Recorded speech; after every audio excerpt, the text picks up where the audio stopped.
trasos konfiguracija. Trasa skirta iš esmės automobilių lenktynėms, bet Lietuvoje geresnės vietos motociklų žiedinėms lenktynėms tikrai neįmanoma rasti. Ir būtent čia Kačerginėje kartą arba 2 kartus per metus sportininkai irgi varžosi kovodami dėl Lietuvos čempionato taškų. Šiandien tuo pačiu kova ir dėl Dolce Credit LT taurių ir piniginių prizų ir be abejo kova Baltijos šalių čempionato 3-ojo etapo įskaitoje. Žeminam iki antro. Viena pavojingiausių vietų, vienas staigiausių posūkių ir čia netrukus bus išvažiavimas ant vienos aukščiausių trasos vietų, kai automobiliai bent jau kartais netgi pakyla atsiplėždami nuo asfalto dangos, nes iš pakalnės milžiniškų greičių kylama į viršų ir po to iš karto dešinysis pakankamai pavojingas posūkis ir artėjame į starto finišo tiesiai. Na, automobilių lenktynėse čia irgi būna stabdymo zona, motociklai čia pro startą prasidėję beveik maksimalių greičių.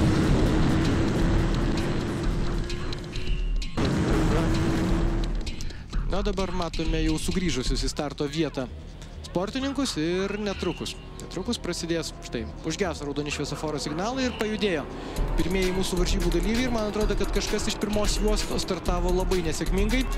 Praleido ne vieną ir nedaug, berods 4 ar net 5-6 savo varžovus į priekį.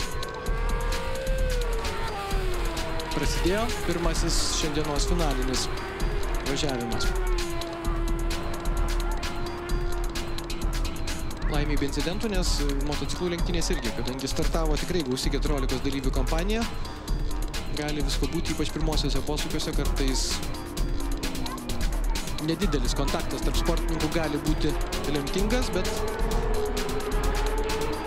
atrodo, kad šį sykį startas praėjo sėkmingai. Na, dar sykį priminsiu, kad startuodami pretendentų klasės varžybų dalyviai tikrai jie nėra tokie patyrę kaip Superbike ar Superstock, ar galų gale roki virš 600 klasės sportininkai, vairuojantis dar galingesnę techniką ir važiuojantis jau ne pirmą ir net ne antrą sezoną. Čia įgūdžių ir patirties yra šiek tiek mažiau, bet jeigu tu važiuoji pirmas, tokiu modeliu, kol kas užimantis 3-ąją vietą.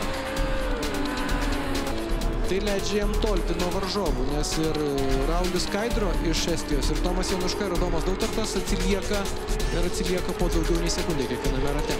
Tos Rudzonas numeris 100 Latvijos sportininkas, kuriam yra 33 metai, vairuoja Kawasaki ZX-GRR modelį. Tai jau 2004 metų motociklas, vienas iš senesnių šios klasės dalyvių kompanijoje, bet tai netrukdo Latvijai važiuoti tikrai greitai ir kol kas jis yra greičiausias, jis yra lyderis. Ilmaras Rudzonas iš Latvijos.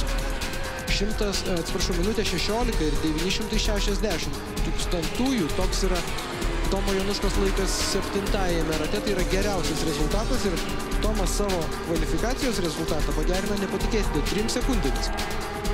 Štai taip, atrodo, lenktynių įtampa turėtų būti galbūt ir prastesni laikai, nes čia koncentracija maksimali. Maksimalaus ir geriausias rezultatas galėjo būti kvalifikacija, o Tomas būtent 7-ajame rate. Minutė 16 ir 960, daugiau nei pusę sekundės. Jeigu skaičiuosime geriausius ratus, jis lėkė Ilmarą Rudzoną ir jau daugiau negu sekundę nuo Latvijos atitrūko. Lieka mažiau negu 2 ratai. Lyderis Tomas Januška, mūsų šalies atstovas, ir tikrai smagu, kad patį pirmą finalinį važiavimą šiandienos lenktynėse gali ir turėtų laimėti Lietuvos sportininkas. Kol kas Tomas Januška priekyje, Ilmaras Rudzonas 2 vieta, Raulis Skaidro iš Estijos 55 numeris užima 3-ąją vietą mūsų varžybose. Edvinas Gečiauskas, pradėjęs varžybas iš 2 pozicijos, dėja, kol kas yra 4 ir nuo Raulio Skaidro atsilieka 10 sekundžių. Vargu ar tai realu, kad Estą Edvinas Gečiauskas pavytų. Na, čia Tomas Januška, kuris pradeda paskutinį distancijos ratą. 92 numeris. Raulis Skaidro atsiliko jau beveik 10 sekundžių, o dar prieš 3 ratus juk Estas ir Tomas Januška važiavo vienas greta kito. Vienas iš sportininkų išlėkė iš trasos, o mūsų ekranuose vis dar lyderis. Tai vienam iš lenktynininkų nepavyko baigti pasirodymo. Edvinas Gečiauskas 40-metis sportininkas iš Raudondvario. Na, mūsų ekranuose greičiausias pretendentų klasės lenktynininkas. Abi rankos į viršų, džiūgauja pergalė Tomas Januška. Kaip jau minėjau, 28 metų motociklininkas, vairuojantis Kawasaki, sportininkas iš Kelmės miesto. Gokai jis buvo 4, bet sugeba užimti 3 vietą. Taigi Tomas Januška, numeris 92, Raulis Skaidro iš Estijos, numeris 55 ir Edvinas Gečiauskas su Kawasaki užima 3 vietą.